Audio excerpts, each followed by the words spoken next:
शलाकया चक्षुरुन्मीलितं येन तस्मै श्रीगुरवे नमः।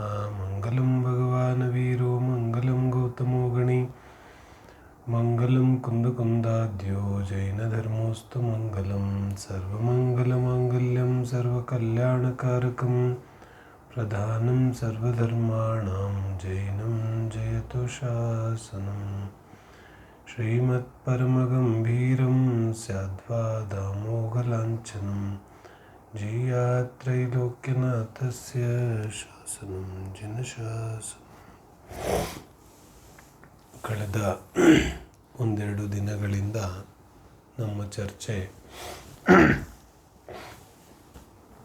ನಮ್ಮ ಯಾವ ವ್ಯವಹಾರ ಮತ್ತು ನಿಶ್ಚಯನಯ ಇದೆ ಅದರ ಆಧಾರದಿಂದ ಮೋಕ್ಷ ಮಾರ್ಗದ ಚರ್ಚೆಯನ್ನು ನಾವು ಮಾಡ್ತಾ ಇದ್ದೇವೆ. ಮೋಕ್ಷ ಮಾರ್ಗ ನಿಶ್ಚಯ ಮತ್ತು ವ್ಯವಹಾರದ ದೃಷ್ಟಿಯಿಂದ ನಿರೂಪಣೆಯನ್ನು ಮಾಡಲಾಗಿದೆ.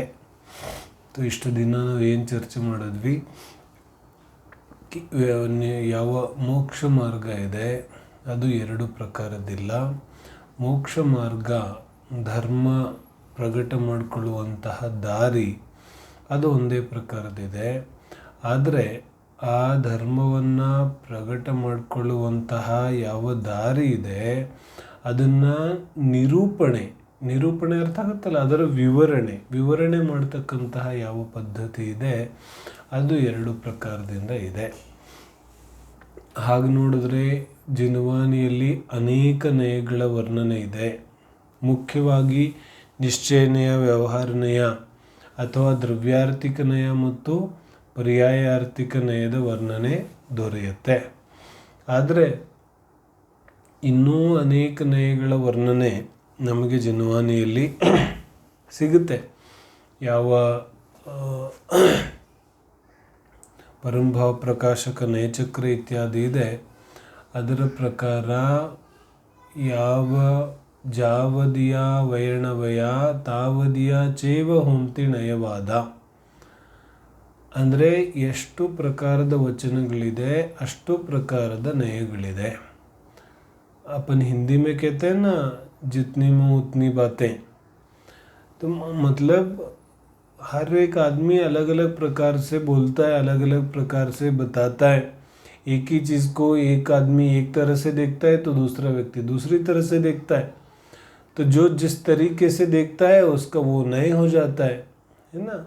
लेकिन यहाँ पर अध्यात्म की दृष्टि से तो सम्यक दृष्टि के ही नए होते हैं, मिथ्या दृष्टि के नए नहीं होते हैं.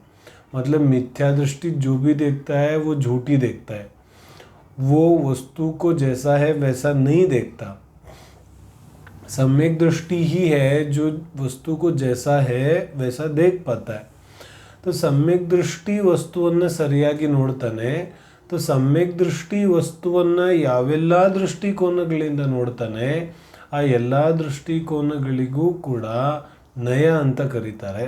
तो ನಯ ಅನೇಕ ಅನಂತ ಆಗಿರ್ಬೋದು.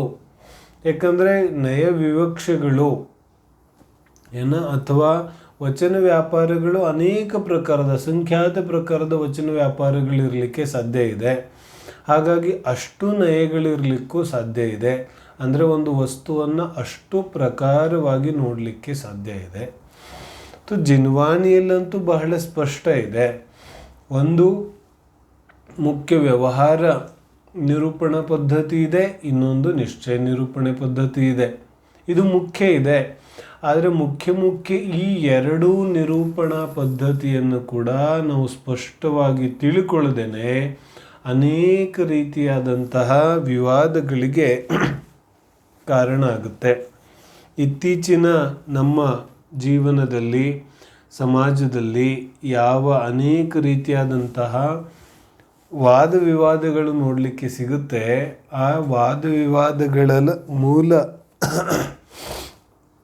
ಕಾರಣ ಏನು, ಯಾತಕ್ಕೋಸ್ಕರ ವಾದ ವಿವಾದಗಳು ಆಗ್ತಾ ಇದ್ದಾವೆ ಅನ್ನೋದನ್ನು ನಾವು ನೋಡಿದ್ರೆ ನಮಗೆ ಬಹಳ ಸ್ಪಷ್ಟವಾಗಿ ಗೊತ್ತಾಗುತ್ತೆ ಕಿ ಇದೆಲ್ಲ ನಯ ವಿವಕ್ಷೆಗಳನ್ನು, ನಯಗಳ ಅಪೇಕ್ಷೆಗಳನ್ನು ತಿಳಿದೇ ಇರೋದ್ರಿಂದ ನಡೀತಾ ಇದೆ. ಬೇರೆ ಕಡೆಗೆ ಯಾಕೆ, ನಮ್ಮ ಕಡೆ ನಮ್ಮ ಸ್ವಾಧ್ಯಾಯದಲ್ಲಿಂದನೇ ಚರ್ಚೆ ಮಾಡೋದಾದರೆ, ಸ್ವಲ್ಪ ದಿನಗಳ ಹಿಂದೆ ಪೂಜೆಯ ಸ್ವರೂಪದ ಚರ್ಚೆ ನಡೆದಿತ್ತು ನಮ್ಮದು. ಪೂಜೆಯ ಸ್ವರೂಪದಲ್ಲಿ ಅನೇಕ ವಿಚಾರಗಳು ಬಂದಿತ್ತು. ನಿಶ್ಚಯ ಪೂಜೆ, ವ್ಯವಹಾರ ಪೂಜೆ, ನಿಶ್ಚಯ ಭಕ್ತಿ, ವ್ಯವಹಾರ ಭಕ್ತಿ, ಅಷ್ಟದ್ರವ್ಯಗಳು ಇತ್ಯಾದಿ ಅನೇಕ ವಿಚಾರಗಳನ್ನು ನಾವು ತುಂಬ ಸ್ಪಷ್ಟವಾಗಿ ಚರ್ಚೆ ಮಾಡಿದ್ದಿತ್ತು. ಅದರಲ್ಲಿ ಪೂಜೆ, ಅಭಿಷೇಕದ ವಿಚಾರಗಳು ಕೂಡ ಬಂದಿತ್ತು. ಅದರಲ್ಲಿ ಅಭಿಷೇಕದ ಪ್ರಯೋಜನದ ವಿಚಾರವಾಗಿ ಕೂಡ ನಾವು ಚರ್ಚೆ ಮಾಡಿದ್ವಿ.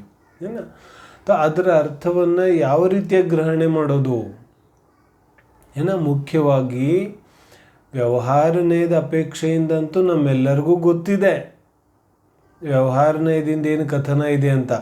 ಆದರೆ ನಿಶ್ಚಯದ ಅಪೇಕ್ಷೆ ನಮಗೆ ಗೊತ್ತಿಲ್ಲ. ಹಾಗಾಗಿ ನಿಶ್ಚಯದ ಅಪೇಕ್ಷೆಯನ್ನು ನಿಶ್ಚಯದ ದೃಷ್ಟಿಯಿಂದ ನಾವು ಚರ್ಚೆ ಮಾಡ್ತಿರೋದಿತ್ತು. ಆದರೆ ಆ ನಿಶ್ಚಯದ ಚರ್ಚೆಯನ್ನು ಏಕಾಂತವಾಗಿ ಗ್ರಹಣೆ ಮಾಡಿದ್ರೆ ಏನಾಗುತ್ತೆ, ವಿವಾದ ಪ್ರಾರಂಭ ಆಗುತ್ತೆ. ಯಾಕಂದರೆ ವ್ಯವಹಾರದಿಂದ ಅನೇಕ ಕಡೆಗೆ ನಮಗೆ ಜಿನವಾಣಿಯಲ್ಲಿ ಸಿಗುತ್ತೆ. ಆದರೆ ಜಿನವಾಣಿ ಸ್ವಯಂ ಏನು ಹೇಳುತ್ತೆ, ವ್ಯವಹಾರೋ ಅಭೂದತ್ತು. ಮೂಲಗಾಥೆ ಇದೆ ತಾನೆ, ಕುಂದು ಸ್ವಾಮಿಯ ಮೂಲಗಾಥೆ ಇದೆ, ಸಮಯ ಸಾರದು. ತೆಗೆದು ಮತ್ತೊಂದು ಸಲ ಓದೋದು, 7ನೇ 8ನೇ ಗಾಥೆಯಿಂದ 11ನೇ ಗಾಥೆವರೆಗೆ ಓದೋದು. ವ್ಯವಹಾರ ಅಭೂತ ಅರ್ಥ ಇದೆ ಅನ್ನೋದು ಸ್ಪಷ್ಟವಾಗಿ ಹೇಳ್ತಾ ಇದ್ದಾರೆ. ಅಥವಾ ಜಿನವರಸ್ಯ ನಯಚಕ್ರಂ ಪುಸ್ತಕವನ್ನು ಓದೋದು, ಅದರಲ್ಲೂ ಕೂಡ ನಮಗೆ ಸಿಗುತ್ತೆ. ಯಾವ ನಯದ ಯಾವ ಅಪೇಕ್ಷೆ ಇದೆ ಅದನ್ನಂತೂ ನಾವು ತಿಳಿಬೇಕು ತಾನೆ. ಜಿನ್ವಾನಿ ನೇರವಾಗಿ ಹೇಳುತ್ತೆ, ವ್ಯವಹಾರ ನಯ ಅಭೂತ ಅರ್ಥವನ್ನು, ಅಸತ್ಯಾರ್ಥವನ್ನು ಹೇಳುತ್ತೆ. ಅಸತ್ಯಾರ್ಥ ಅಂದರೆ ಏನು, ಅಸತ್ಯ ಅಲ್ಲ, झूठ नहीं असत्यार्थ का मतलब.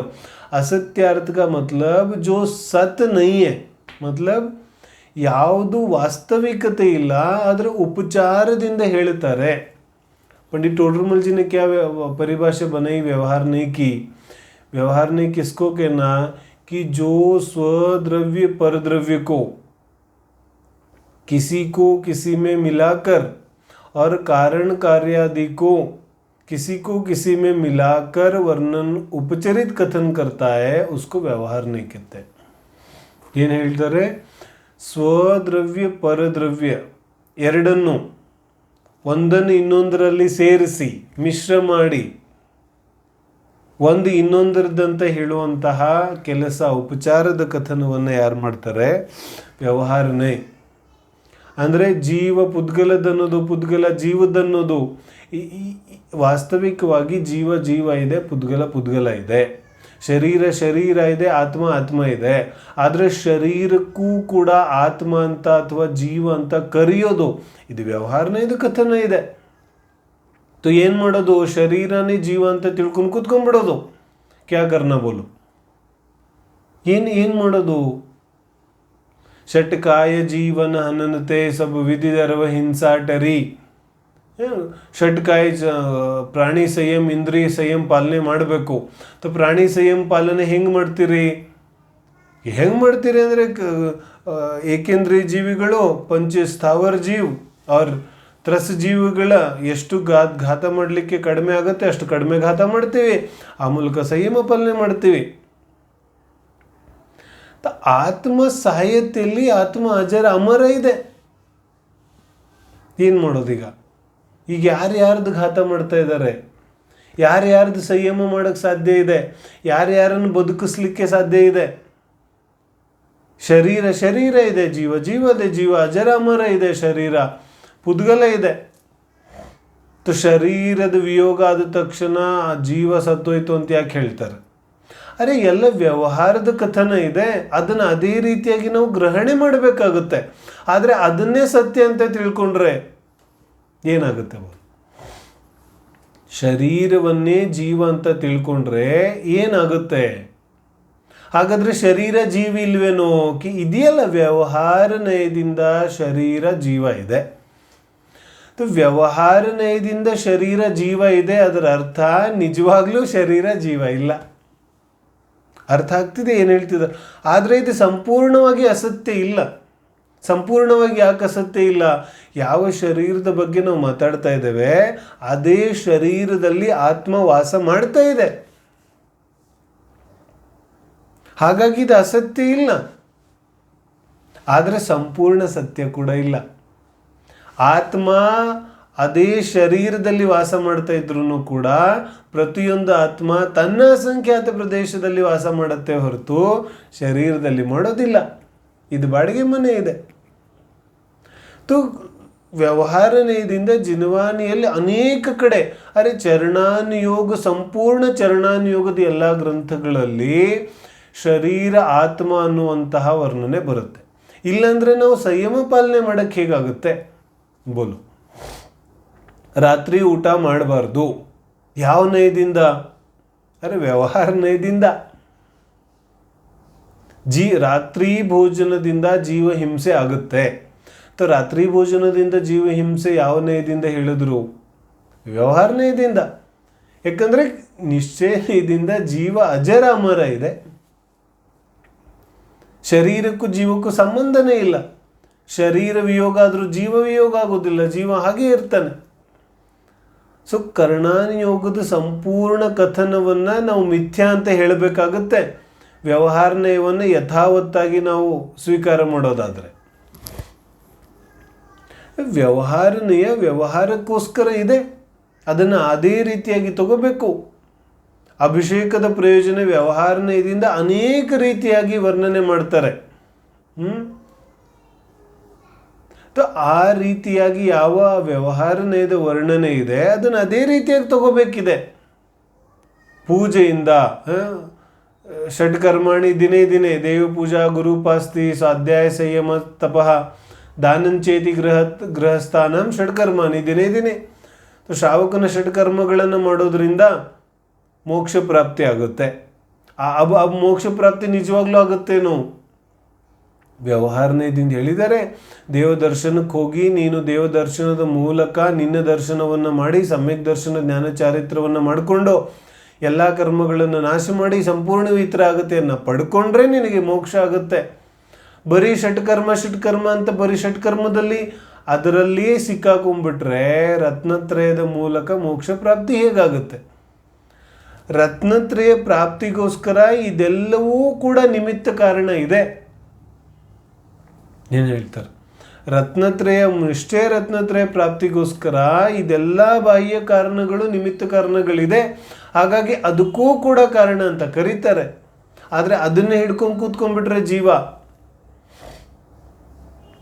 ಈ ನಯಗಳ ಚರ್ಚೆ ನಿಜವಾಗ್ಲೂ ನಾನು ಹೇಳ್ತಾ ಇದ್ದೀನಿ, ಕನಿಷ್ಠ ಪಕ್ಷ ನಮ್ಮ ಈ ಒಂದು ಕರ್ನಾಟಕ ಭಾಗದಲ್ಲಂತೂ ಚರ್ಚೆ ಮಾಡೋದು ಬಹಳ ದುರ್ಲಭ ಇದೆ.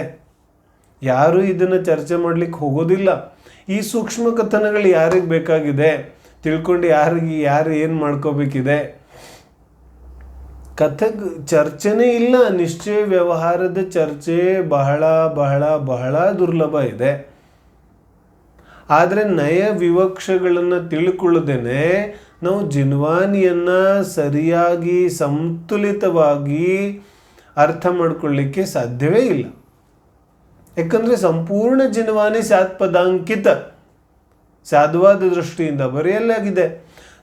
ಆ ಸಾಧುವಾದ ದೃಷ್ಟಿನೇ ನಮಗೆ ಅರ್ಥ ಆಗಲಿಲ್ಲ ಅಂದರೆ ನಾವು ಅದನ್ನು ಹೇಗೆ ಅರ್ಥ ಮಾಡ್ಕೊಳ್ಳಿಕ್ಕೆ ಸಾಧ್ಯ ಇದೆ? ಹಾಗಾಗಿ ಪ್ರತಿಯೊಂದು ವಾಕ್ಯ ಈ ನಯ ವಿವಕ್ಷೆಯಿಂದ ಬರೆದಿದ್ದಾರೆ. ಭಗವಾನ್ ಆದಿನಾಥರ ಜನ್ಮ ಎಲ್ಲಾಯಿತು? ಭಗವಾನ್ ಆದಿನಾಥರ ಜನ್ಮ ಎಲ್ಲಾಯಿತು ಅಂದ ತಕ್ಷಣ ನಮ್ಮ ಉತ್ತರ ಏನು ಬರುತ್ತೆ? ಅಯೋಧ್ಯೆಯಲ್ಲಿ. ಆದರೆ ನಾವು ಹಿಂದೆನೇ ಚರ್ಚೆ ಮಾಡಿದೀವಲ್ಲ, ಭಗವಂತನ ಜನ್ಮ ಆಗುತ್ತೇನು? ಭಗವಂತ ಆಗುತ್ತಾರೆ, ಭಗವಾನ್ ಆಗುತ್ತಾರೆ, ಆದರೆ ಭಗವಂತನ ಜನ್ಮ ಆಗೋದಿಲ್ಲ. ಜನ್ಮದಿಂದ ಜೀವಿ ಮನುಷ್ಯನಾಗೇ ಇರ್ತಾನೆ. ಅನಂತರ ವ್ರತ ಉಪವಾಸ ತಪಸ್ಸನ್ನು ಮಾಡಿ ಅನಂತರ ಅವನು ಭಗವಂತನಾಗ್ಬೋದು. ಆದರೆ ನಾವೇನಂತೀವಿ, ಭಗವಾನ್ ಋಷಭದೇವರ ಜನ್ಮ ಅಯೋಧ್ಯೆಯಲ್ಲಾಯಿತು. ಯಾರಿಗಾದರೂ ಏನಾದರೂ ತೊಂದರೆ ಇದೆಯೇನೋ ಈ ಥರ ಮಾತಾಡೋದ್ರಿಂದ? ಯಾರಿಗೂ ಏನೂ ಸಮಸ್ಯೆ ಇಲ್ಲ.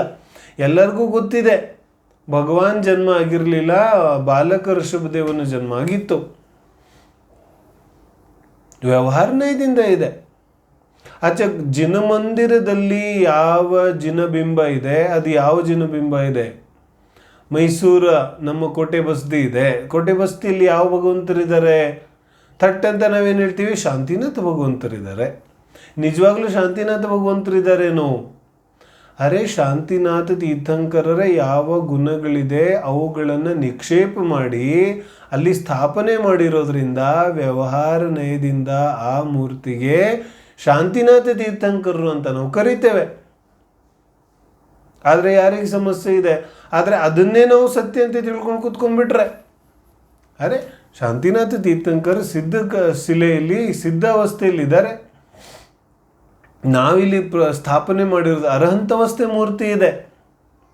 ಶಾಂತಿನಾಥ ತೀರ್ಥಂಕರರು ಅರ್ಹಂತವಸ್ಥೆಯನ್ನು ತ್ಯಾಗ ಮಾಡಿ ಸಿದ್ಧರಾಗಿ ಎಷ್ಟು ಕಾಲ ಆಯಿತು, ಆದರೆ ನಾವು ಸಿದ್ಧ ಭಗವಂತರ ಮೂರ್ತಿಯನ್ನು ಪೂಜೆ ಮಾಡ್ತಾ ಇದ್ದೇವೆ.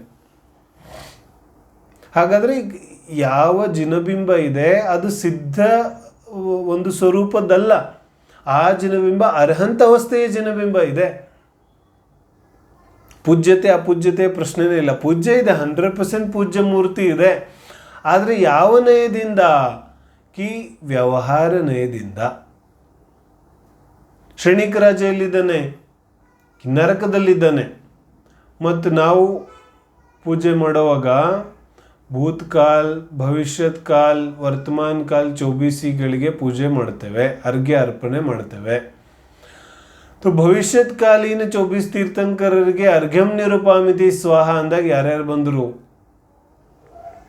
ರಾವಣ ಬಂದೋ ಇಲ್ವೋ? ರಾವಣ ಎಲ್ಲಿದ್ದಾನೀಗ? ನರಕದಲ್ಲಿದ್ದಾನೆ, ಶ್ರೇಯಾಂಸ ರಾಜ. ಈ ಯಾವ ಜೀವಿಗಳು ನರಕದಲ್ಲಿದ್ದಾರೆ ಆ ನರಕಿ ಜೀವಿಗಳಿಗೆ ಅರ್ಘ್ಯ ಅರ್ಪಣೆ ಮಾಡ್ತಿದ್ದೀರೇನು ನೀವು? ಕಿನ್ನೈ.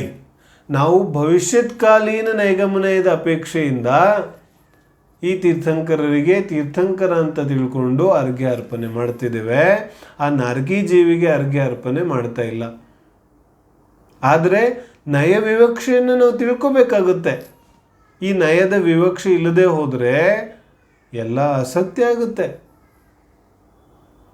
ವ್ಯವಹಾರ ನಯದ ಪ್ರಯೋಜನ ಕೂಡ ಇದೆ, ನಿಶ್ಚಯ ನಯದ ಪ್ರಯೋಜನ ಕೂಡ ಇದೆ. ಮತ್ತು ತುಂಬ ಮುಖ್ಯವಾದ ವಿಚಾರ, ನಾವು 2 ದಿನದಿಂದ ಚರ್ಚೆ ಮಾಡ್ತಾ ಇರೋದೇನು? ಯಾವ ಈ ನಯಗಳಿದೆ ಇದು ವಸ್ತುವಿನಲ್ಲಿ, ಆತ್ಮನಲ್ಲಿ, ವ್ರತ ಉಪವಾಸಗಳಲ್ಲಿ, ಕ್ರಿಯೆಗಳಲ್ಲಿ, ಘಟನೆಗಳಲ್ಲಿ ಯಾವುದೇ ನಯಗಳ ಅಪೇಕ್ಷೆ ಇರೋದಿಲ್ಲ. ಆತ್ಮ ದ್ರವ್ಯ ಇದೆ, ಅದು ನಿರಪೇಕ್ಷ ಇದೆ. ಏನು ಹೇಳ್ತಾರೆ? ಕ್ರಿಯೆ ನಿರಪೇಕ್ಷ ಇದೆ. ಆತ್ಮ ಅಂದ ತಕ್ಷಣ ನಮಗೆ ನಿಶ್ಚಯ ಅನಿಸುತ್ತೆ, ವ್ರತ ಉಪವಾಸ ಅಂದ ತಕ್ಷಣ ನಮಗೆ ವ್ಯವಹಾರ ಅನಿಸುತ್ತೆ. ಅರೆ, ಆತ್ಮ ನಿಶ್ಚಯನೂ ಇಲ್ಲ, ಆತ್ಮ ವ್ಯವಹಾರನೂ ಇಲ್ಲ. ವ್ರತ ಉಪವಾಸಗಳ ವ್ಯವಹಾರನೂ ಅಲ್ಲ, ನಿಶ್ಚಯನೂ ಅಲ್ಲ. ಈ ಆತ್ಮ ನಯ ಅಪೇಕ್ಷೆಯಿಂದ ನಿರಪೇಕ್ಷ ಇದೆ. ಆತ್ಮನಲ್ಲಿ ಯಾವುದೇ ನಯಗಳು ಅನ್ವಯ ಆಗೋದಿಲ್ಲ. ಆತ್ಮ ನಿರಪೇಕ್ಷ ಇದೆ. ಆತ್ಮನನ್ನು ಯಾವ ದೃಷ್ಟಿಯಿಂದ ನೋಡ್ತೇವೆ ಆ ದೃಷ್ಟಿ ವ್ಯವಹಾರ ಅಥವಾ ನಿಶ್ಚಯ ಇದೆ. ಆತ್ಮನನ್ನು ಮನುಷ್ಯ ದೃಷ್ಟಿಯಿಂದ ನೋಡಿದ್ರೆ ಆ ಆತ್ಮನನ್ನು ಮನುಷ್ಯ ದೃಷ್ಟಿಯಿಂದ ನೋಡುವಂತಹ ದೃಷ್ಟಿ ವ್ಯವಹಾರ ದೃಷ್ಟಿ ಇದೆ. ಆತ್ಮನನ್ನು ನೋಡೋದು ವ್ಯವಹಾರನೇ ಆಗೋಯ್ತು. ಆತ್ಮನನ್ನು ಶರೀರ ರಹಿತ ಅನಂತ ಜ್ಞಾನ, ಅನಂತ ಸುಖ, ಅನಂತ ವೀರ್ಯ ಸ್ವರೂಪವಾಗಿ ನೋಡೋದು ಇದು ನಿಶ್ಚಯನೇ ಇದೆ. ಆತ್ಮನನ್ನು ನೋಡೋದು ನಿಶ್ಚಯನೇ ಆಗುತ್ತೆ. ವೃತ ಉಪವಾಸ ಇದು ವ್ಯವಹಾರನೇ ಇದೆ, ಇದಂತೂ ವ್ಯವಹಾರನೇ ಇದೆ. ಅರೆ ವೃತ ಉಪವಾಸಗಳನ್ನು ಯಾವ ದೃಷ್ಟಿಯಿಂದ ನೋಡ್ತೇವೆ ಅನ್ನೋದು ಇಂಪಾರ್ಟೆಂಟ್ ಇದೆ. ಒಂದು ವೇಳೆ ನಾವು ವ್ರತ ಉಪವಾಸಗಳನ್ನು ಮೋಕ್ಷ ಮಾರ್ಗ ಅನ್ನೋ ದೃಷ್ಟಿಯಿಂದ ನೋಡ್ತಾ ಇದ್ದೇವೆ, ಹಾಗಾದರೆ ವ್ಯವಹಾರ ಇದೆ. ಯಾಕಂದರೆ ವ್ರತ ಉಪವಾಸಗಳು ನಿಶ್ಚಯ ಮೋಕ್ಷ ಮಾರ್ಗದ ಸಹಚಾರಿ ಇರೋದ್ರಿಂದ ಅವುಗಳಿಗೂ ಕೂಡ ವ್ಯವಹಾರದಿಂದ ಮೋಕ್ಷ ಮಾರ್ಗ ಅಂತ ಕರೆದಿದ್ದಾರೆ. ಹಾಗಾಗಿ ವ್ರತ ಉಪವಾಸಗಳಿಗೆ ಮೋಕ್ಷ ಮಾರ್ಗ ಅಂತ ಕರೆಯೋದು ವ್ಯವಹಾರ ನಯದಿಂದ. ಮತ್ತು ಇದು ನಿಶ್ಚಯದಿಂದ ಹೆಂಗೆ ನೋಡೋದು? ಯಾವ ಈ ವ್ರತ ಉಪವಾಸಗಳಿದೆಯಲ್ಲ, ಈ ವ್ರತ ಉಪವಾಸಗಳಿಂದ ಪುಣ್ಯ ಬಂಧ ಆಗುತ್ತೆ. ಇದೇನು? अब ये हुआ निश्चय नहीं. ಏನಾಯಿತು? ವ್ರತ ಉಪವಾಸಗಳನ್ನು ಪುಣ್ಯ ಬಂಧಕ್ಕೆ ಕಾರಣ ಅಂತ ತಿಳಿಯೋದು ನಿಶ್ಚಯನೇ ಇದೆ. ಯಾಕಂದರೆ ವ್ರತ ಉಪವಾಸಗಳು ವಾಸ್ತವಿಕವಾಗಿ ಪುಣ್ಯ ಬಂಧಕ್ಕೆ ಕಾರಣ ಇದೆ, ಇದು ಫ್ಯಾಕ್ಟ್ ಇದೆ. ಈ ಫ್ಯಾಕ್ಟ್ ರೂಪದಿಂದ ನೋಡೋದು ನಿಶ್ಚಯನೇ ಇದೆ. ಒಂದೇ ವಸ್ತು ಇದೆ, ಅದೇ ವ್ರತ ಉಪವಾಸವನ್ನು ನಿಶ್ಚಯನಯದಿಂದನೂ ನೋಡ್ಬೋದು, ಅದೇ ವ್ರತ ಉಪವಾಸವನ್ನು ವ್ಯವಹಾರನಯದಿಂದನೂ ನೋಡ್ಬೋದು, ಅದೇ ಪೂಜೆಯನ್ನು ನಿಶ್ಚಯನಯದಿಂದನೂ ನೋಡ್ಬೋದು, ಅದೇ ಅಭಿಷೇಕವನ್ನು ವ್ಯವಹಾರನಯದಿಂದನೂ ನೋಡ್ಬೋದು. ಯಾವ ನಯದಿಂದ ನಾವು ನೋಡ್ತಾ ಇದ್ದೀವಿ, ಯಾವ ಅಪೇಕ್ಷೆಯಿಂದ ನೋಡ್ತಾ ಇದ್ದೀವಿ ಅನ್ನೋದು ಬಹಳ ಮಹತ್ವಪೂರ್ಣ ಇದೆ.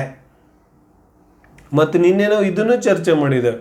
ಎರಡೂ ಅಪೇಕ್ಷೆಗಳು ಸತ್ಯ ಇದ್ರೂ ಯಾವುದನ್ನು ಯಾವ ರೀತಿಯಾಗಿ ಸ್ವೀಕಾರ ಮಾಡೋದು?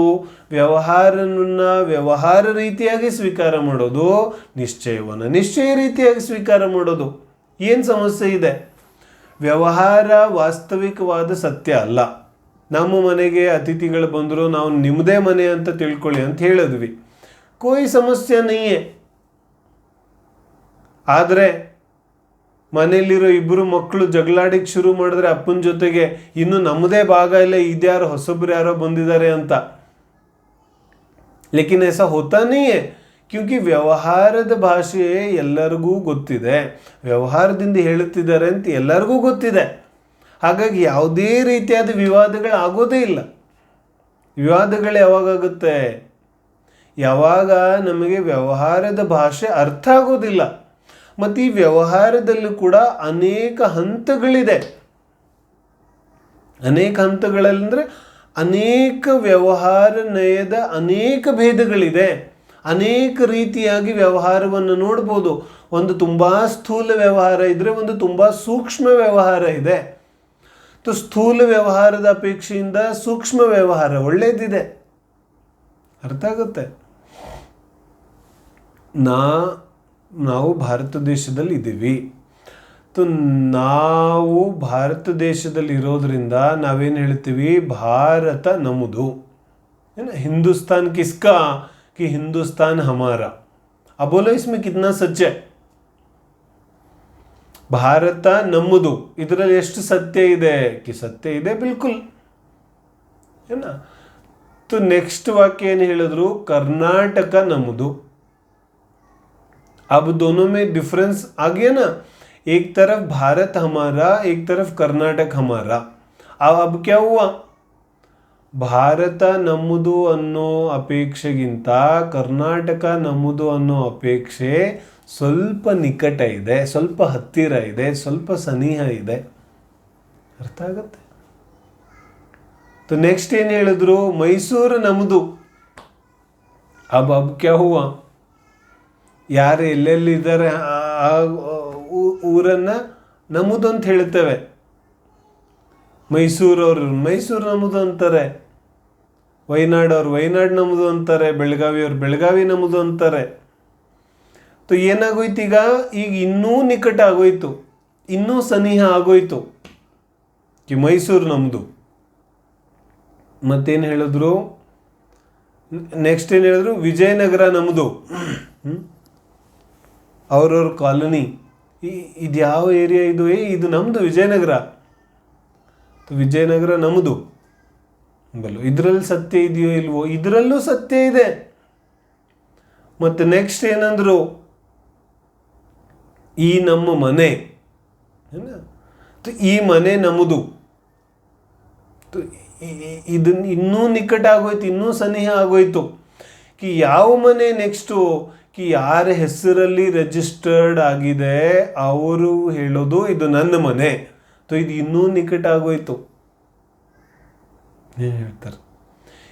ಎಷ್ಟು ನಿಕಟತೆ ಆಗುತ್ತೈತೆ ಅರ್ಥ ಆಗ್ತಿದೆ. ನಮ್ಮ ಮನೆ ಅಂತ ನಾವು ಯಾವುದಕ್ಕೆ ಹೇಳ್ತಾ ಇದ್ದೀವಿ ಅದರ ಅಪೇಕ್ಷೆಗಿಂತ ವಿಜಯನಗರ ನಮ್ಮದು ಅಂತ ಹೇಳ್ತಾ ಇದ್ದೀವಿ, ಅದರ ಅಪೇಕ್ಷೆ ಎರಡನ್ನು ನೋಡಿದ್ರೆ ವಿಜಯನಗರ ನಮ್ಮದು ಅನ್ನೋದು ಸತ್ಯ ಇದ್ರೂ ಕೂಡ ಇದು ನಮ್ಮ ಮನೆ ಅನ್ನೋದರಲ್ಲಿ ಅಧಿಕ ಸತ್ಯಾಂಶ ಇದೆ. ವಿಜಯನಗರ ನಮ್ಮದು ಅನ್ನೋದರಲ್ಲಿ ಅಧಿಕ ಸತ್ಯಾಂಶ ಇಲ್ಲ. ಯಾಕಂದರೆ ವಿಜಯನಗರ ನಮ್ಮದು ಆಗಿದ್ರೂ ಕೂಡ ವಿಜಯನಗರದಲ್ಲಿ ನಮ್ಮದು ಏನೂ ನಡೆಯೋದಿಲ್ಲ, ನಮ್ಮ ಯಾವುದೇ ಅಧಿಕಾರ ನಡೆಯೋದಿಲ್ಲ. ಆದರೆ ವ್ಯವಹಾರದಿಂದ ನಾವು ಹೇಳುತ್ತೇವೆ, ಯಾಕಂದರೆ ನಾವು ಅದೇ ಏರಿಯಾದಲ್ಲಿ ಇರೋದ್ರಿಂದ ಇದು ನಮ್ಮದು ಅಂತ ಹೇಳ್ತೇವೆ ಅಷ್ಟೇ. ಅಷ್ಟು ಮಾತ್ರ ಸತ್ಯಾಂಶ ಇದೆ ಅದರಲ್ಲಿ. ಆದರೆ ನಮ್ಮ ಮನೆ ಅಂದ ತಕ್ಷಣ ಅದರಲ್ಲಿ ಸತ್ಯಾಂಶ ಇನ್ನೂ ಜಾಸ್ತಿ ಇದೆ. ವಾಸ್ತವಿಕವಾಗಿ ಮನೆ ಕೂಡ ನಮ್ದಿಲ್ಲ. ಮನೆಯಲ್ಲಿ ಎಲ್ಲಿ ನಮ್ಮದು ನಡೆಯುತ್ತೆ? ಮನೆ ಒಳಗಡೆ ಅಥವಾ ಭೌತಿಕವಾದ ಯಾವ ಬಿಲ್ಡಿಂಗ್ ಇದೆ ಅದರ ಪೇಂಟ್ ಇರ್ಬೋದು, ಅದರ ಒಂದು ಕನ್ಸ್ಟ್ರಕ್ಷನ್ ಪ್ಯಾಟರ್ನ್ ಇರ್ಬೋದು, ಅದರ ಒಂದು ಜೀವಿತಾವಧಿ ಇರ್ಬೋದು ಕನ್ಸ್ಟ್ರಕ್ಷನ್ದು. ಅದು ನನ್ನನ್ನು ಕೇಳಿರುತ್ತೇನು? ಪೇಂಟ್ ಯಾವಾಗ ಫೇಡ್ ಆಗಬೇಕು ನಾನು ಕೇಳಿ ಓನರ್ನ ವಿಚಾರ ಮಾಡಿ ನಾನು ಇವತ್ತಿಂದ ಫೇಡ್ ಆಗೋಕ್ಕೆ ಶುರು ಮಾಡ್ತೀನಿ ಅಂತ ಏನಾದರೂ ಪರ್ಮಿಷನ್ ಕೇಳುತ್ತೇನೋ ಓನರ್ ಕಡೆಯಿಂದ? ಅಥವಾ ಮನೆ ಕಳಚ್ಕೊಂಡು ಬೀಳಬೇಕಾದ್ರೆ ಆ ಮನೆ ಓನರ್ನ ಕೇಳುತ್ತೇನೋ, ನೀನು ಓನರ್ ಇದೆಯಾ, ನಿನ್ನ ಕೇಳ್ತೀನಿ, ಪರ್ಮಿಷನ್ ಕೇಳ್ಬಿಟ್ಟು ಬೀಳ್ತೀನಿ ಅಂತ? ಯಾರ ಮಾತು ಕೇಳುತ್ತೆ ಮನೆ? ಅರೆ, ಈ ಜಾಗದಲ್ಲಿ ಎಷ್ಟು ಜನ ಇದ್ದು ಹೋಗಿದ್ದಾರೆ, ಎಲ್ಲರೂ ಕೂಡ ನಂದು ನಂದು ನಂದು ನಂದು ಅಂತ ಅಂದ್ಕೊಂಡೇ ಹೋದರು. ರಾಜಮನೆತನಗಳ ಮಾತಾಡೋದಾದರೆ ನಮಗೆಲ್ಲ ಇತಿಹಾಸ ಗೊತ್ತಿದೆ, ನಾನು ಹೋಗೋದಿಲ್ಲ. ವಿಜಯನಗರ ಸಾಮ್ರಾಜ್ಯದವರು ನಮ್ಮದಂದರು, ಗಂಗರು ನಮ್ಮದಂದರು, ಚಾಲುಕ್ಯರು ನಮ್ಮದಂದರು, ಆಮೇಲೆ ಯದುವಂಶ ಎಲ್ಲರೂ ನಮ್ಮದು ಅಂದರು. ಮತ್ತು ಎಲ್ಲ ಹೊರಟೋದ್ರು. ಯಾರದ್ದಾಯಿತು? ಮೈಸೂರು ಕಿಸ್ಕಾ ಹೂವ ಯಾರ್ದಾಯಿತು? ಯಾರ್ದೂ ಆಗಲಿಲ್ಲ, ಯಾರ್ದು ಆಗೋದು ಇಲ್ಲ. ಯಾಕಂದರೆ ಇದು ಪುದ್ಗಲ ಸ್ವತಂತ್ರ ಇದೆ, ಜೀವ ಸ್ವತಂತ್ರ ಇದ್ದಾನೆ. ಹಾಗಾದರೆ ನಾವು ವಿಚಾರ ಮಾಡಬೇಕಾಗತ್ತೆ, ಯಾವುದು ಸತ್ಯ ಇದೆ. ಜಿನ್ವಾನಿ ಹೇಳ್ತಾ ಇದೆ ಪೌದ್ಗಲಿಕ ಪರಮಾಣು ಮಾತ್ರ ಕೂಡ ನಿಂದಿಲ್ಲ. ಜಿನ್ವಾನಿ ಹೀಗೆ ಹೇಳ್ತಿದೆ, ಇದು ಮನೆ ನಂದಲ್ಲ ಅಂತ ಹೇಳ್ತಿದೆ, ಇದು ಯಾವುದು ನಂದಲ್ಲ ಅಂತ ಹೇಳ್ತಿದೆ. ನಿಜವಾಗ್ಲೂ ನಾನು ಕೂತ್ಕೊಂಡು ವಿಚಾರ ಮಾಡಬೇಕು ತಾನೆ, ವಾಸ್ತವಿಕವಾಗಿ ನಂದು ಅಲ್ವೋ ಅಥವಾ ಉಪಚಾರದಿಂದ ಹೇಳ್ತಾ ಇದ್ದಾರೋ? ಉಪಚಾರದಿಂದ ಏನು ಹೇಳ್ತಾರೆ? ಮನೆ ನಂದು, ಇದು ಉಪಚಾರದಿಂದ. ಆದರೆ ನಿಶ್ಚಯನೇ ಏನು ಹೇಳುತ್ತೆ? ಮನೆ ಯಾವತ್ತೂ ನಿಂದಾಗಲಿಕ್ಕೆ ಸಾಧ್ಯ ಇಲ್ಲ. ನಾನು ಕುಳಿತುಕೊಂಡು ವಿಚಾರ ಮಾಡಬೇಕಲ್ಲ ಯಾವುದು ಸತ್ಯ ಇದೆ ಅಂತ. ಸಮಸ್ಯೆ ಏನಾಗುತ್ತೆ? ಜೀವ ಭಾಷೆ ಬದಲು ಮಾಡಲಿಕ್ಕೆ ಪ್ರಯತ್ನ ಮಾಡ್ತಾನೆ. ಭಾಷೆ ಚೇಂಜ್ ಮಾಡೋ ಅವಶ್ಯಕತೆ ಇಲ್ಲ, ನಮ್ಮ ಶ್ರದ್ಧೆ ಚೇಂಜ್ ಮಾಡೋದಿದೆ. ಮಾನ್ಯತೆಯಿಂದ ಸಮ್ಯಕ್ತು ಮಿಥ್ಯಾತ್ವ ಇದೆ, ಭಾಷೆಯಿಂದ ಸಮ್ಯಕ್ತು ಮಿಥ್ಯಾತ್ವ ಇಲ್ಲ. ನೀನು ಯಾರು ಅಂತ ಕೇಳಿದ ತಕ್ಷಣ ನಾವೇನು ಹೇಳೋದು? ಬೋಲು, ನಾನು ಅಭಿಜಿತ್ ಅಥವಾ ನಾನು ಶುದ್ಧಾತ್ಮ, ಏನು ಹೇಳೋದು? ನಿಶ್ಚಯ ನಯದಿಂದ ನೋಡಿದ್ರೆ ನಾನು ಶುದ್ಧಾತ್ಮ, ವ್ಯವಹಾರ ನಯದಿಂದ ನೋಡಿದ್ರೆ ನಾನು ಅಭಿಜಿತ್. ಯಾವ್ದು ಉತ್ತರ ಕೊಡೋದು? अरे बोलना तो यही है कि मैं अभिजीत हूँ, मैं फलाना ढिमकाना जो भी हूँ, है ना? बोलना तो यही है, लेकिन मानना क्या? ಮಾನ್ಯತೆಯಲ್ಲಿ ಏನಿರಬೇಕು कि ನಾನಂತೂ ಶುದ್ಧಾತ್ಮ. ನಿಶ್ಚಯನಯ ನನಗೆ ಶುದ್ಧೆ ಮಾಡಲಿಕ್ಕೋಸ್ಕರ ಇದೆ. ವ್ಯವಹಾರನೇ ಅಸತ್ಯಾರ್ಥ ಇದೆ. ಒಂದು ದ್ರವ್ಯವನ್ನು ಇನ್ನೊಂದು ದ್ರವ್ಯದಲ್ಲಿ ಸೇರಿಸಿ ಹೇಳುತ್ತೆ. ನೀವು ಎಲ್ಲಿರ್ತೀರಿ? ನಿಮ್ಮ ವಾಸ ಎಲ್ಲಿರ್ತೀರಿ ನೀವು? कि ನಾನು ನನ್ನ ಅಸಂಖ್ಯಾತ ಪ್ರದೇಶದಲ್ಲಿ ಇರ್ತೀನಿ ಬೋಲತೋ. ಹಾಗಾದರೆ ಈ ವಚನಗಳ ಅವಶ್ಯಕತೆ ಇದೆಯೇನು? ಅರೆ, ವ್ಯವಹಾರ ನಯದಿಂದ ಪ್ರಶ್ನೆ ಕೇಳಿದರೆ ವ್ಯವಹಾರ ನಯದಿಂದ ಉತ್ತರ ಕೊಡು. ನಾನು ನಿಮ್ಮ ಮನೆಗೆ ಬರಬೇಕು, ಇನ್ವಿಟೇಷನ್ ಕೊಡಬೇಕು, ಅಡ್ರೆಸ್ ಕೊಡಿ ನನಗೆ. ಹಾಗಾದರೆ ಅಸಂಖ್ಯಾತ ಪ್ರದೇಶದಲ್ಲಿ ಇರೋದು ಸುಳ್ಳಿದೆಯೇನು? कि नहीं नहीं वही सच बात है. क्या कहते हैं? वास्तविक बात तो वही है कि हर जीव अपने असंख्यात प्रदेशों में ही रहता है, यही सच बात है. लेकिन ये बोलने की बात नहीं है. ಏನು ಹೇಳ್ತಾರೆ? ವ್ಯವಹಾರ ನಯ ಮಾತಾಡ್ಲಿಕ್ಕೋಸ್ಕರ ಇದೆ, ವ್ಯವಹಾರ ನಯ ವ್ಯವಹಾರಕ್ಕೋಸ್ಕರ ಇದೆ. ವ್ಯವಹಾರ ನಯದಿಂದ ಮಾತಾಡು. ವಚನಗಳಲ್ಲಿ ಮಾತಲ್ಲಿ ಹೇಳೋದ್ರಿಂದ ಮಿಥ್ಯಾದೃಷ್ಟಿ ಆಗೋದಿಲ್ಲ. ಏನು ಹೇಳ್ತಾರೆ? ವಚನಗಳಿಂದ ನಾನು ಶರೀರ ಅಂತ ಹೇಳಿದ್ರೆ ನನ್ನ ಮಿಥ್ಯಾದೃಷ್ಟಿ ಆಗೋದಿಲ್ಲ.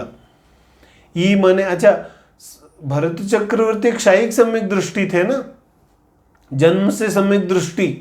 तो ಭರತ ಚಕ್ರವರ್ತಿಗೆ ಯಾರಾದರೂ ಹೋಗಿ ಕೇಳಿದ್ರೆ ಈ 6 ಖಂಡದ ಸಂಪತ್ತಿ ಇದೆಯಲ್ಲ ಇದು ಯಾರ್ದು ಅಂತ ಕೇಳಿದ್ರೆ ಭರತ ಚಕ್ರವರ್ತಿ ಏನು ಹೇಳ್ಬೋದು? ಇದು ನಂದು. ಅಚ್ಚೋ ಅರೆ ಭರತ ಚಕ್ರವರ್ತಿ ಇದು ನಂದು ಅಂತ ಇದ್ದಾರೆ, ಹಾಗಾದ್ರೆ ಮಿಥ್ಯಾದೃಷ್ಟಿ. अरे माताड़ोद्रिंद सम्यक दृष्टि मिथ्या दृष्टि नहीं होते. सम्यक तो मिथ्यात्व का जो आधार है वो तो मान्यता है, वो तो श्रद्धा है. ಈ 96,000 ಯಾವ ಸ್ತ್ರೀಯರಿದ್ದರಿದೆಲ್ಲ ಯಾರ್ದು? ಇದೆಲ್ಲ ನಂದು ಬೋಲು. ಹಾಗಾದ್ರೆ मिथ्या दृष्टि आदनेनो चक्रवर्ती कि नहीं, मिथ्या दृष्टि नहीं होता क्योंकि वो तो बोल रहा है, मान थोड़ी ना रहा. ಏನು ಹೇಳ್ತಾರೆ, ಅವನು ಹೇಳ್ತಾ ಇದ್ದಾನಷ್ಟೇ, ಆದರೆ ಮನ್ನಿಸ್ತಾ ಇಲ್ಲ, ಶುದ್ಧೆ ಮಾಡ್ತಾ ಇಲ್ಲ ಆ ರೀತಿಯಾಗಿ. तो ಇಲ್ಲಿ ಶುದ್ಧೆಗೋಸ್ಕರ ನಿಶ್ಚಯನೇ ಇದೆ, ಮಾತಾಡ್ಲಿಕ್ಕೋಸ್ಕರ ವ್ಯವಹಾರನೇ ಇದೆ. ನಾವು ಮಾತಾಡ್ತೇವೆ ಅನೇಕ, ನಮಗೆ ಹಳೆಯ ಪೂಜೆಗಳಲ್ಲಿ, ಅನೇಕ ಸ್ತುತಿ ಸ್ತೋತ್ರಗಳಲ್ಲಿ ಅನೇಕ ಕಡೆಗೆ ನಮಗೆ ಸಿಗುತ್ತೆ, ಹೇ ಭಗವಾನ್ ನೀವು ನಮ್ಮ ಉದ್ಧಾರಕ ಇದ್ದೀರಿ, ಪತಿತ ಪಾವನ್, ಪತಿತ ಆದಂತಹ ಅನೇಕ ಜೀವಿಗಳಿಗೆ ನೀವು ಪವಿತ್ರ ಮಾಡಿದಿರಿ, ಸಂಸಾರದಿಂದ ಪಾರು ಮಾಡ್ತೀರಿ, ಮೋಕ್ಷಕ್ಕೆ ಕರ್ಕೊಂಡು ಹೋಗ್ತೀರಿ. ಪೂಜೆಯಲ್ಲಿ ಹೇಳಿದರೆ ಮೋಕ್ಷಕ್ಕೆ ಕರ್ಕೊಂಡು ಹೋಗ್ತಾರೆ ಅನಂತ ಭಗವಾನ್ ಅಂತ. ಭಗವಂತನ ಮುಂದೆ ಕೈ ಜೋಡಿಸಿ ಕೂತ್ಕೊಂಡ್ಬಿಡೋದು. ಯಾವಾಗ ಮೋಕ್ಷಕ್ಕೆ ಕರ್ಕೊಂಡು ಹೋಗ್ತಾರೆ ಮಹಾवीर स्वामी? बोलो. अरे व्यवहार ने से कहा है उसको उसी तरह से समझना चाहिए. ಅದೇ ರೀತಿಯಾಗಿ ತಿಳ್ಕೊಂಡು ಜಿನ್ವಾನಿ ಹೇಳತ್ತೆ ಪಂಚಪರಮೇಷ್ಠಿಗಳ ಆಶ್ರಯಕ್ಕೆ ಹೋಗಬೇಕು ಅಂತ.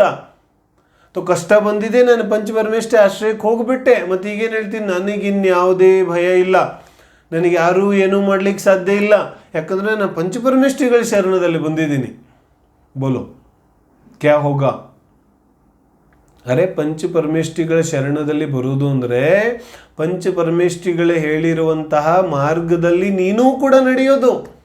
लेकिन वो नहीं समझता, वो शरण का मतलब शरण हाथ जोड़ के बैठा हुआ है. अब कब तिरेगा, कब उसका संसार पार होगा? ಕೂತ್ಕೊಂಡು ನಾವು ವಿಚಾರ ಮಾಡಬೇಕಲ್ಲ. ವ್ಯವಹಾರ ನಯ ವ್ಯವಹಾರಕ್ಕೋಸ್ಕರ ಇದೆ, ನಿಶ್ಚಯ ನಯ ನಿನಗೆ ಶುದ್ಧಿ ಮಾಡಲಿಕ್ಕೋಸ್ಕರ ಇದೆ. ಹಾಗಾದ್ರೆ ನಾವು ಕೂತ್ಕೊಂಡು ವಿಚಾರ ಮಾಡಬೇಕು, ಯಾವುದು ನಿಜ ಇದೆ, ಯಾವುದು ಸತ್ಯ ಇದೆ. ಜಿನ ಧರ್ಮ ಸ್ವಪರೀಕ್ಷಿತ ಸಾಧನೆ ಇದೆ, ವೈಯಕ್ತಿಕವಾದಂತಹ ಸಾಧನೆ ಇದೆ. ಇದನ್ನು ಸಾಮೂಹಿಕವಾಗಿ ತಗೊಂಡು ನಾನು ಹೋಗೋ ಅವಶ್ಯಕತೆ ಇಲ್ಲ. ನನಗೋಸ್ಕರ ನಾನು ಅದನ್ನು ತಿಳಿದು ಅರ್ಥ ಮಾಡಿಕೊಂಡು ಅದಾದ ಮೇಲೆ ಅದನ್ನು ಆಚರಣೆಗೆ ತಗೊಂಡು ನನ್ನ ಆತ್ಮಕಲ್ಯಾಣವನ್ನು ನಾನು ಮಾಡಿಕೊಳ್ಳೋದಿದೆ. ನನ್ನ ಬುದ್ಧಿಯಿಂದ ನಾನು ಪರೀಕ್ಷೆ ಮಾಡಿ ಅದನ್ನು ಸ್ವೀಕಾರ ಮಾಡೋದಿದೆ. ಇದಕ್ಕೆ ಎಲ್ಲ ಧರ್ಮದ ಥರ ನಾವು ಅಂಧರಾಗಿ ಇದನ್ನು ಸ್ವೀಕಾರ ಮಾಡುವಂಥದ್ದಲ್ಲ. ಪರೀಕ್ಷೆಯ ಮೂಲಕ ನಾನು ನಿರ್ಣಯ ಮಾಡಿ ಸ್ವೀಕಾರ ಮಾಡಬೇಕಾಗುತ್ತೆ. ಹಾಗಾದರೆ ಜಿನ್ವಾಣಿಯಲ್ಲಿ ಪ್ರತಿಯೊಂದು ವಾಕ್ಯವನ್ನು ಯಾವ ಅಪೇಕ್ಷೆಯಿಂದ ಹೇಳಿದ್ದೀವಿ ಅಂತ ಅಪೇಕ್ಷೆಯನ್ನು ಹೇಳಿ ಬರೆಯುವಂತಹ ಸಾಧ್ಯತೆ ಇಲ್ಲ. ವ್ಯವಹಾರದಲ್ಲಿ ನಾವು ಹಿಂಗೆ ಹೇಳ್ತೀವೇನು, ಅಲ್ಲಿ ಅವನು ಒಬ್ಬ ಚಿಕ್ಕ ಹುಡುಗ ಕೂತಿದ್ದಾನೆ, ಅವನಿಗೇನೋ ಕೇಳಬೇಕು, ಮಗ ಇಲ್ಲಿ ಬಾಪ, ಇದು ಎಲ್ಲ ಮಗ, ನಿಮ್ಮ ಮಗ ಏನು ಅವನು ಕಿನ್ನೈ, ಆದರೆ ಹೇಳ್ತೀವಿ. तो बेटा कहा तो बेटा थोड़ी ना हुआ, लेकिन सब जानते कि ये इनका बेटा नहीं है. ಹೋಗ್ತಾ ಇರ್ತೀವಿ ದಾರಿಯಲ್ಲಿ ಯಾರಿಗೋ ಅಂಕಲ್ ಅಂತ ಕರಿತೀವಿ, ಯಾರಿಗೋ ಆಂಟಿ ಅಂತ ಕರಿತೀವಿ, ಇನ್ನೊಬ್ಬರಿಗೆ ತಾತ ಅಂತ ಕರಿತೀವಿ. ಯಾರಿಗೋ ಒಬ್ಬರು ವಯಸ್ಸಾದವ್ರಿಗೆ ತಾತ ಅಂತ ಕರೆದ್ರೆ ಅವ್ರು ನಿಮ್ಮ ತಾತ ಆಗಿ ಹೋಗ್ತಾರೇನೋ? ಆಗೋದಿಲ್ಲ. ಮತ್ತೆ ಯಾಕೆ ಕರಿತೀರಿ? ಅರೆ ವ್ಯವಹಾರ ಇದೆ, ಕರೆದ ತಕ್ಷಣ ಏನೂ ವ್ಯತ್ಯಾಸ ಆಗೋದಿಲ್ಲ, ವ್ಯವಹಾರ ಹೀಗೆ ನಡೆಯುತ್ತೆ. ಆದರೆ ಯಾವ ಅಪೇಕ್ಷೆಯಿಂದ ನನ್ನ ತಾತ ಅಂತ ಕರೆದೆ ಅಂತ ಹೇಳೋ ಅವಶ್ಯಕತೆ ಇದೆಯೇನೋ ಕಿನ್ನೈ? ಇದು ನಮ್ಮ ಕಾಮನ್ ಸೆನ್ಸ್ ಮೇಲೆ ಡಿಪೆಂಡ್ ಆಗುತ್ತೆ ಕಿ ನಾವು ಯಾವ ಅಪೇಕ್ಷೆಯಿಂದ ಅದನ್ನು ಗ್ರಹಣೆ ಮಾಡಬೇಕು ಅಂತ. ಆದರೆ ಸಮಸ್ಯೆ ಏನಿದೆ, ನಮ್ಮ ಎಲ್ಲ ಬುದ್ಧಿ, ನಮ್ಮ ಎಲ್ಲ ಚತುರ, ನಮ್ಮ ಎಲ್ಲ ಏನು ಚಾಣಾಕ್ಷತೆ ಇದೆ ಅದೆಲ್ಲ ಸಂಸಾರಕ್ಕೆ ಸೀಮಿತ ಇದೆ. ಜಿನ್ವಾನಿಯನ್ನು ಅರ್ಥ ಮಾಡ್ಕೊಳ್ಳೋದ್ರ ಕಡೆಗೆ ನಮ್ಮ ಯಾವ ಬುದ್ಧಿ ಇದೆ ಅದನ್ನು ಉಪಯೋಗಿಸ್ಕೊಳ್ಳೋಕ್ಕೆ ನಾವು ತಯಾರಿಲ್ಲ. ಆದರೆ ನಯಗಳ ಯಾವ ಅಪೇಕ್ಷೆ ಇದೆ ಅದನ್ನು ನಾವು ಸ್ಪಷ್ಟವಾಗಿ ಗಂಭೀರವಾಗಿ ಅರ್ಥ ಮಾಡ್ಕೊಳ್ಳೋದೇ ಹೋದರೆ ನಮಗೆ ಎಷ್ಟೇ ಜಿನ್ವಾನಿಯನ್ನು ಓದಿದ್ರೂ ಕೂಡ ಅದರ ಮರ್ಮ, ಆಚಾರ್ಯರ ಅಭಿಪ್ರಾಯವನ್ನು ತಗೊಳ್ಳೋದು ಬಹಳ ಕಷ್ಟ ಆಗಿಬಿಡುತ್ತೆ, ಬಹಳ ಕಷ್ಟ ಆಗುತ್ತೆ. ವ್ಯವಹಾರನೇ ತನ್ನದೇ ಆದ ಪ್ರಯೋಜನ ಇದೆ, ತನ್ನದೇ ಆದಂತಹ ಉದ್ದೇಶ ಇದೆ. ಆ ಉದ್ದೇಶವನ್ನು ನೋಡಿ ಅದನ್ನು ಆ ರೀತಿಯಾಗಿ ನಾವು ಸ್ವೀಕಾರ ಮಾಡಬೇಕಾಗುತ್ತೆ. ಆದರೆ ನಿಶ್ಚಯನೆಯ ಶ್ರದ್ಧೆಗೋಸ್ಕರ ಇದೆ, ನಿಶ್ಚಯನೆಯ ಅನುಭೂತಿಗೋಸ್ಕರ ಇದೆ, ಅದನ್ನು ಅದೇ ರೀತಿಯಾಗಿ ತಗೋಬೇಕು. ಆದರೆ ನಾವೇನು ಮಾಡ್ತೇವೆ, ನಮಗೆ ಯಾವಾಗ ಯಾವ ನಯ ಬೇಕು, ನಮಗೆ ಯಾವಾಗ ಯಾವುದು ಅನುಕೂಲ ಅನಿಸುತ್ತೆ, ನಮ್ಮ ಭಾವನೆಗಳೇನಿದೆ ಅದನ್ನು ಯಾವುದು ಪೋಷಿಸುತ್ತೆ ಅದನ್ನು ಆ ರೀತಿಯಾಗಿ ಹೇಳಿಕ್ಕೆ ಶುರು ಮಾಡ್ತೇವೆ.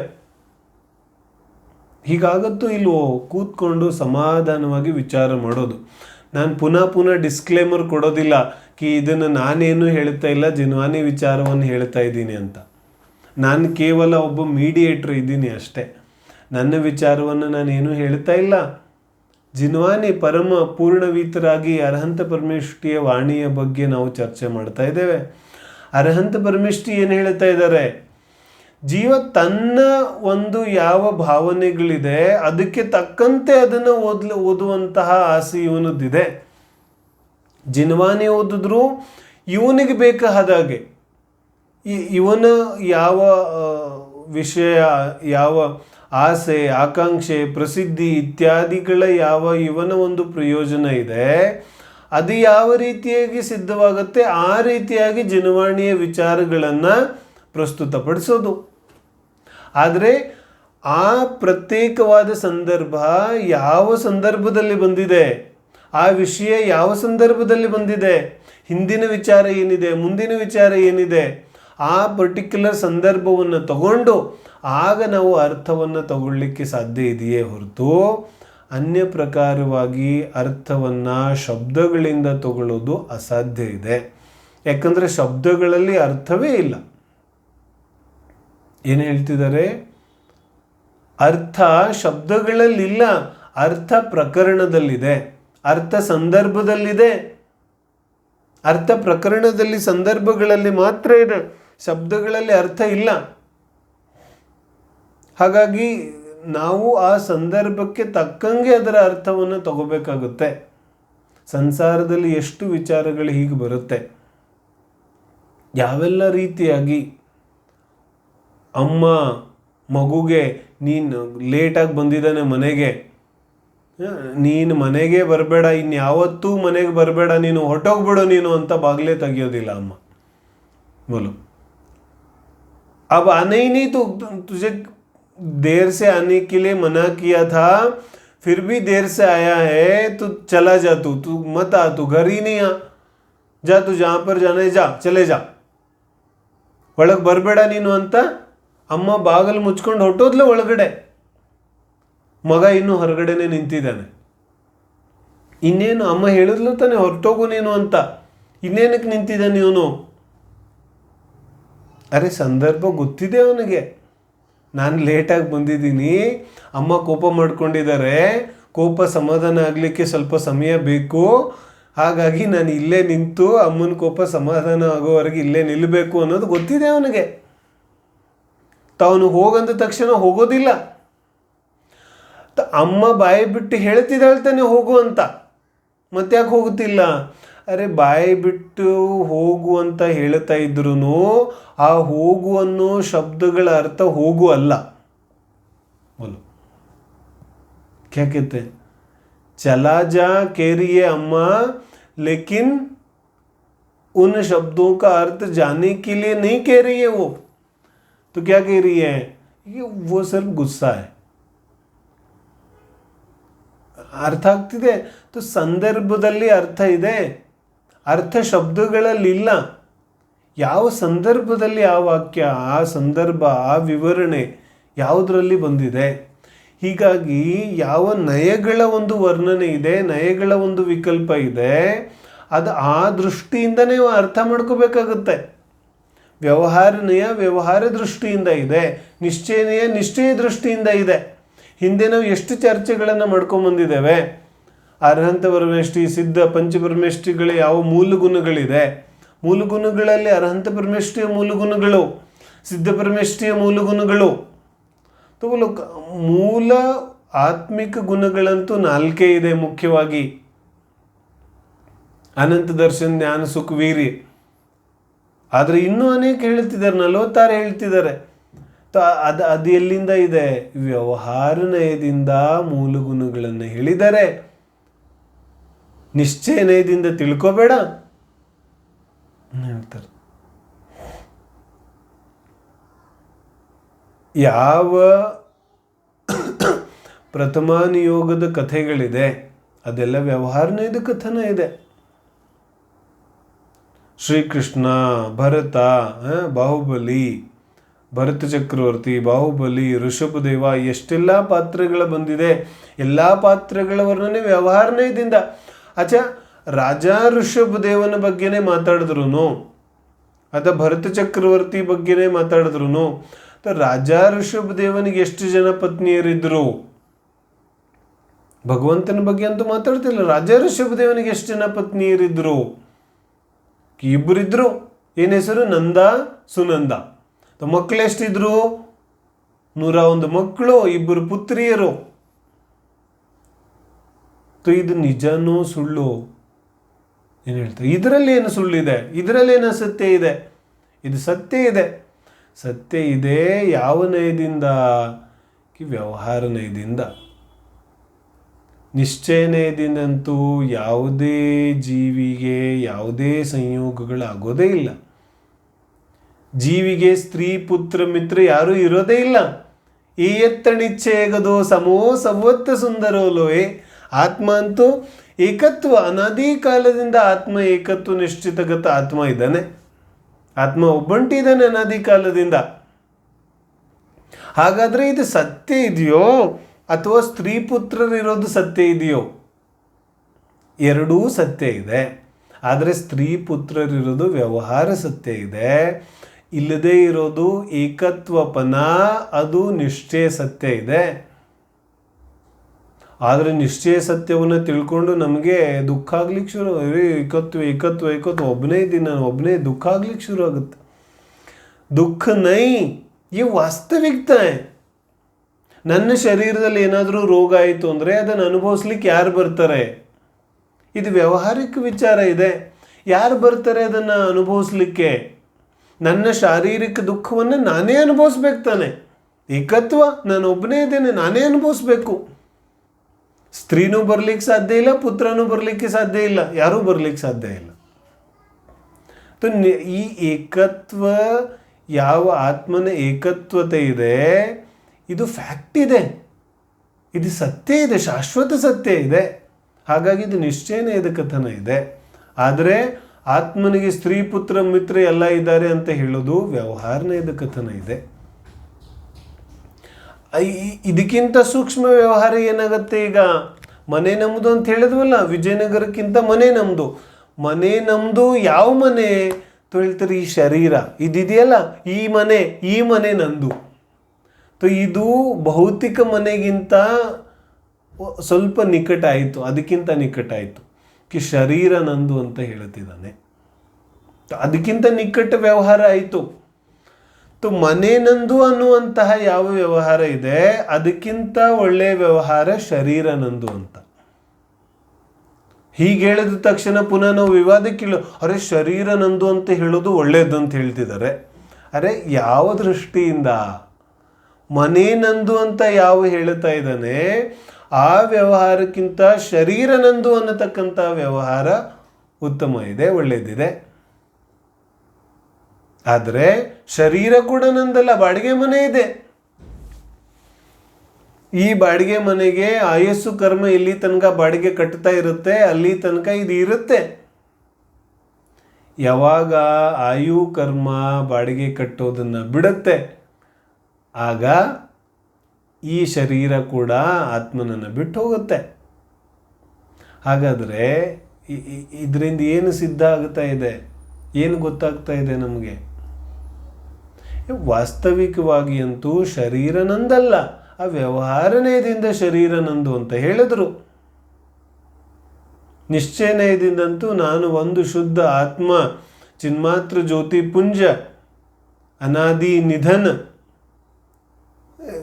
ಎಲ್ಲ ಹೇಳಿದ್ರಲ್ಲ, ಹೀಗಿದ್ದೇನೆ. ಆದರೆ ವ್ಯವಹಾರನಯದಿಂದ ಶರೀರ ರೂಪ ಇದ್ದೇನೆ.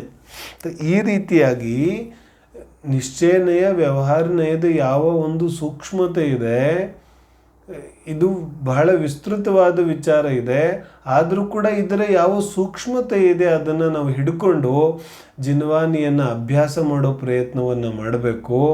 ಯಾವುದೇ ವಿಕಲ್ಪ ಜಂಜಾಟಗಳಲ್ಲಿ ಸಿಕ್ಕಾಕೊಳ್ಳದೇನೆ, ಯಾವುದೇ ಸಂಪ್ರದಾಯವಾದ ಯಾವುದೇ ರೀತಿಯಾದ ಅನ್ಯ ವಿಚಾರಗಳಲ್ಲಿ ಸಿಕ್ಕಾಕೊಳ್ಳದೇನೆ ಮೂಲ ಜಿನ್ವಾಣಿ ಜಿನೇಂದ್ರ ಭಗವಂತರ ಯಾವ ಉಪದೇಶ ಇದೆ ಅದನ್ನು ತಿಳ್ಕೊಳ್ಳಿಕ್ಕೆ ಸಿಕ್ಕಿರುವಂತಹ ಈ ಅವಕಾಶನೇ ಬಹಳ ದೊಡ್ಡ ಅವಕಾಶ ಇದೆ.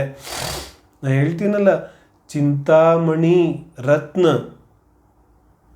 ಕೈಯಲ್ಲಿ ಸಿಕ್ಕ ಮೇಲೆ ಪುನಃ ಅದನ್ನು ಸಮುದ್ರಕ್ಕೆ ಎಸೆದ್ರೆ ಅದು ಯಾವಾಗ ಸಿಗುತ್ತೆ? ಅದು ಸಿಗೋದೇನು ಗ್ಯಾರಂಟಿ ಇಲ್ಲ. ಆದರೆ ಒಂದು ವೇಳೆ ಆ ಚಿಂತಾಮಣಿ ರತ್ನ ಇನ್ನೊಂದು ಸಲ ಸಿಕ್ಕಿಬಿಡ್ಬೋದು. ಆದರೆ ಈ ರೀತಿಯಾದ ಅವಕಾಶ ಇನ್ನೊಂದು ಸಲ ಸಿಗುತ್ತೋ ಇಲ್ವೋ ಅನ್ನೋದು ಖಂಡಿತವಾಗಲೂ ಗೊತ್ತಿಲ್ಲ. ಬಹಳ ಕಷ್ಟ ಇದೆ. ಮೂಲ ಜಿನೇಂದ್ರ ಭಗವಂತರ ವಾಣಿಯನ್ನು ಅರ್ಥ ಮಾಡಿಕೊಂಡು ಅದನ್ನು ನಮ್ಮ ಜೀವನದಲ್ಲಿ ಅನ್ವಯಿಸಿಕೊಳ್ಳತಕ್ಕಂತಹ ವಿಚಾರ ಬಹಳ ದುರ್ಲಭ ಇದೆ. ಅರೆ ಅನಾದಿ ಅನಾದಿ ಅನಾದಿ ಅನಾದಿ ಕಾಲದಿಂದ ಈ ಘೋರ ಅಜ್ಞಾನ ಅಂಧಕಾರದಲ್ಲಿ ಸಿಕ್ಕಾಕೊಂಡು ಅನಾದಿ ಕಾಲದಿಂದ ದುಃಖ ಸಮುದ್ರದಲ್ಲಿ ನಾನು ಓಡಾಡ್ತಾ ಇದ್ದೇನೆ. ಇನ್ನೆಷ್ಟು ದಿನ? ಈಗ ಅವಕಾಶ ಸಿಕ್ಕಿದೆ, ಈ ಅವಕಾಶ ಕೈ ತಪ್ಪಿದ್ರೆ ಇನ್ನೆಷ್ಟು ದಿನ ಪುನಃ ಈ ರೀತಿಯಾದ ಅವಕಾಶ ನನಗೆ ಸಿಗತ್ತೆ ಅನ್ನೋ ಯಾವ ಗ್ಯಾರಂಟಿ ಕೂಡ ಇಲ್ಲ. ಹಾಗಾಗಿ ಬಹಳ ಬಹಳ ಬಹಳ ಒಂದು ಸಾವಧಾನತೆಯಿಂದ ವಿಚಾರಪೂರ್ವಕವಾಗಿ ಈ ಮನುಷ್ಯ